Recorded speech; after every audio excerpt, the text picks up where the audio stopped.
नमस्कार, मैं बाबुल विवेक खबरबाज पर एक बार फिर से आप तमाम लोगों का हार्दिक स्वागत करता हूं। खबरबाज में आज चर्चा करेंगे उसी सारस की जिसके पर एक एपिसोड हमने बनाया था उस दिन, जिस दिन वन विभाग वाले उस सारस को अपने साथ लेकर गए थे। उस सारस की चर्चा यहाँ इसलिए जरूरी है क्योंकि हाल के कुछ दिनों में वो सारस और उसका मालिक या उसका दोस्त आरिफ, ये दोनों सोशल मीडिया के सेंसेशन बन चुके थे और काफी ट्रेंडिंग रहता था वो सारस।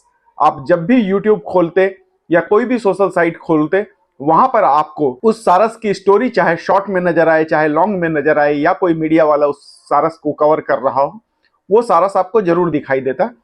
और वो इतना पॉपुलर वो जोड़ी हो गई थी कि उनसे मिलने के लिए दूर दूर से पत्रकार और लोग आते थे, राष्ट्रीय मीडिया के लोग आए और बड़े बड़े लोग, बड़े बड़े नेताजी लोग आए। यहां तक कि अखिलेश यादव जो उत्तर प्रदेश के पूर्व मुख्यमंत्री रह चुके हैं, वो भी उस सारस से मिलने पहुंचे थे। फिर हमने आपको बताया कि आरिफ के सारस को वन विभाग वाले लेकर चले गए। उन्होंने हवाला दिया कि एक चिट्ठी आई है जिसमें वन्य जीव संरक्षण अधिनियम के तहत इस सारस को पाला नहीं जा सकता है, तो इस सारस को हम अपने साथ लेकर जा रहे हैं। और वो अपने साथ लेकर चले गए और उसे पक्षी विहार में, समसपुर पक्षी विहार है, वहां पर उन्हें उस सारस को रखा गया था। उस सारस को ले जाने के बाद, जैसा कि हमने बताया था कि आरिफ ने लिखा था कि वो काफी उदास हैं कि सारस को वन विभाग के लोग ले गए। और यहां पर अगर हम देखेंगे वन्य जीव संरक्षण अधिनियम को, तो वन्य जीव संरक्षण अधिनियम पे हमने बात की और भी पर्यावरण के जो जानकार हैं, पर्यावरण के क्षेत्र में काम करने वाले लोग हैं, उन लोगों से जब हमने बातचीत करने का प्रयास किया और जानने का प्रयास किया कि आखिर ये वन्य जीव संरक्षण अधिनियम क्या है और इसके तहत जो है सारस को लेकर चले गए, तो ये पूरा मामला क्या है, तो हमें जो लोगों ने बताया कि वन्य जीव संरक्षण अधिनियम के तहत जो है किसी भी वन्य जीव को आप खरीद बिक्री नहीं कर सकते, उसे पाल नहीं सकते, साथ ही उसकी हत्या नहीं की जा सकती, उसे पिंजड़े में बंद नहीं रखा जा सकता, उसे बांध कर नहीं रख सकते। तो बहुत सारे नियम जो है वो बने हुए हैं कि वन्य जीवों के संरक्षण के लिए जो है इस प्रकार के नियम बनाए गए हैं। लेकिन यहाँ यह बात ध्यान देने योग्य थी कि सारस जो है वो आरिफ उसे बांध कर नहीं रखते थे। वो सारस उन्मुक्त रहता था और घूमता रहता था, खुला घूमता था।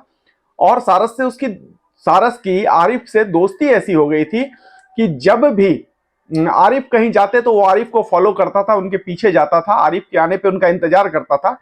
और क्योंकि सारस को बांध कर नहीं रखा गया था तो और सारस खुला रहता था, अपनी मर्जी से आता और जाता था, तो यहां पर वन्य जीव संरक्षण अधिनियम नहीं लगना चाहिए था। और क्योंकि वन्य जीव संरक्षण अधिनियम का हवाला देकर उसे उठाकर ले कर गए हैं, जिसकी वीडियोस भी यूट्यूब पर और सोशल मीडिया पर और मीडिया पर आई है, तो क्योंकि सारस को बांध कर नहीं रखा जा सकता था और लेकर गए, तो ये नियमानुकूल नहीं है। ये माना जा सकता है कि लोग जो आरोप लगा रहे हैं कि अखिलेश यादव के जाने के बाद, अखिलेश यादव जिस दिन आरिफ के घर गए और सारस से मिले, उसके बाद ही ये कदम उठाया गया और सारस को जो है पक्षी विहार में जब्त करके ले जाया गया। तो अब ये आश्चर्य की बात है कि जब सारस बंधा हुआ नहीं था, वन्य जीव संरक्षण अधिनियम उसके ऊपर लागू नहीं होता क्योंकि वो न बंद था न पिंजड़े में रखा जाता था। हाँ, वो सारस अपनी मर्जी से आता था और अपनी मर्जी से रहता था, खुला रहता था। तो इस प्रकार से वन्य जीव संरक्षण अधिनियम का जो हवाला दिया गया, ये वन विभाग के द्वारा सरासर गलत किया गया। वन्य जीव संरक्षण अधिनियम इस केस में लागू नहीं होता, इस मामले में लागू नहीं होता। लेकिन फिर भी कोई भी आम आदमी सरकारी सिस्टम से नहीं लड़ सकता, नहीं टकरा सकता, तो आरिफ ने सारस को जाने दिया और वन विभाग वालों के साथ। लेकिन आश्चर्य की बात यह है कि हम अपने आसपास वन विभाग का जो कार्यालय है या वन विभाग का जो रेस्क्यू सेंटर है वो हमारे आसपास जरूर होगा। आपको कभी मौका मिले तो आप जाकर वहां पर देखिए, वहां पर पशु पक्षी और जानवरों की क्या बदतर स्थिति में, किस बदतर स्थिति में रखा जाता है। कोई ध्यान नहीं देते उस जानवर के ऊपर, उस पशु पक्षी के ऊपर। कई एक जानवर तो ऐसे ही मर जाते हैं। मेरा एक सवाल है वन विभाग वालों से कि जब वो सारस घायल था तो उस घायल सारस का इलाज क्यों नहीं किया गया? आरिफ ने उसका इलाज किया और वो सारस स्वस्थ हो गया, उसे बांध कर नहीं रखा, वो सारस खुले में घूमता था और अपनी मर्जी से आता और जाता था। तो फिर वन विभाग वालों को जब्त करने का कोई अधिकार नहीं था। यह दबाव बनाने के उद्देश्य से किया गया, या ऐसा प्रतीत होता है कि यह बदले की कार्रवाई की गई थी। और जब लेकर गए तो अगले ही दिन वो सारस वहां से उड़ गया और एक गांव में नजर आया। उसकी स्थिति ये इतनी बुरी थी कि वो एक कूड़े के ढेर पर खड़ा था। सारस पक्षी विहार से तकरीबन 5 किलोमीटर दूर एक गांव में वो नजर आया और उसे पर घेर कर बहुत सारे कुत्ते अब उस पर हमला ही करने वाले थे कि एक ग्रामीण की नजर पड़ गई और वो सारस को अपने घर ले आया और सारस को उसने वहां पर अपने घर पर रख के खाना वाना खिलाया। वन विभाग वालों को सूचना दी गई, फिर वन विभाग वाले आए और लेकर चले गए। तो है ना आश्चर्य की बात कि जो सारस इतने दिन से आरिफ के साथ बड़े मजे से रह रहा था, वो खुला रहता था वहां पर, बावजूद उसके वन विभाग वाले लेकर चले गए और उस बेजुबान सारस की जिंदगी को खराब कर दिया गया। तो राजनीति, इसके पीछे और कुछ नहीं है, इसके पीछे शुद्ध राजनीति है। ये राजनीति कि अखिलेश यादव वहां पर चले गए तो भारतीय जनता पार्टी की सरकार है, भारतीय जनता पार्टी के नेताओं के दबाव में वन विभाग वालों ने ये अनैतिक और अलोकतांत्रिक गैर कानूनी काम किया और सारस को उठाकर लेकर चले गए। और उस सारस को वो रख भी नहीं पाए और सारस को फिर दूसरे दिन सारस नजर आया। और क्योंकि वो सारस मनुष्य के साथ मित्रता उसकी हो गई है, मानव के बीच में रहा है, आबादी के बीच में रहा है, तो वो जरूरी नहीं कि वो इंसानों से तो डरेगा नहीं। वो सारस कल के तारीख में फिर वो सारस उड़ेगा, किसी और गांव में चला जाएगा। हो सकता है उस पर कोई जंगली जानवर हमला कर दे, हो सकता है उस पर कुत्ते हमला कर दें, हो सकता है वो शिकारियों के पचड़े में पड़ जाए, हो सकता है उसका दुर्घटना हो जाए। तो फिर सारस क्योंकि बेजुबान पक्षी है और उसके जान की क्योंकि उसके जुबान नहीं है और वो कम से कम वोट तो बिल्कुल नहीं देता, इसलिए नेताजी को कोई फर्क नहीं पड़ता कि सारस जिंदा रहे या सारस मरे। नेताजी को सिर्फ इससे फर्क पड़ता है कि अखिलेश यादव अब सारस को नहीं देख पाएंगे। और बड़े दुर्भाग्य की बात है, देश की राजनीति में स्तर जिस प्रकार से गिरता जा रहा है, हर विषय पर राजनीति घुसती जा रही है।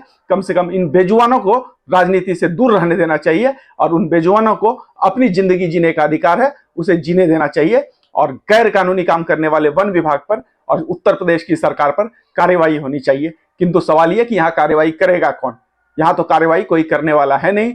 यहाँ पर जो वो करेंगे हम लोग देख रहे हैं, लेकिन इतिहास में यह चीज लिखा जाएगा कि इस प्रकार से अनैतिक कार्य किए गए थे और जो आने वाली सरकारें होंगी वो भी इन कार्यों से, इस प्रकार के अनैतिक कार्यों से सीख लेकर और भी ज्यादा बढ़ चढ़कर अनैतिक कार्य करेगी और ये लोकतंत्र के लिए खतरनाक होगा। इसीलिए मेरा निवेदन है कि हमेशा जो कानून है, वन्य जीव संरक्षण अधिनियम कानून का हम सम्मान करते हैं, लेकिन कानून का सम्मान सरकार और सरकारी अधिकारियों को भी करना चाहिए।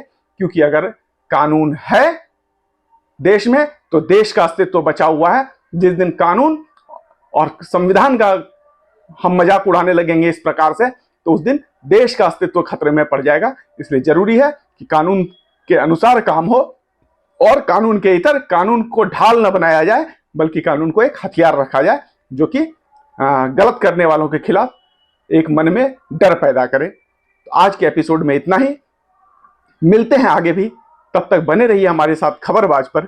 हमारे वीडियोस को लाइक जरूर करें, चैनल को सब्सक्राइब करें। आपके सुझाव हमें और बेहतर करने की प्रेरणा देते हैं, अतः अपने सुझाव कमेंट के रूप में हमें जरूर दें। मिलते हैं अगले वीडियो में, तब तक धन्यवाद, नमस्कार।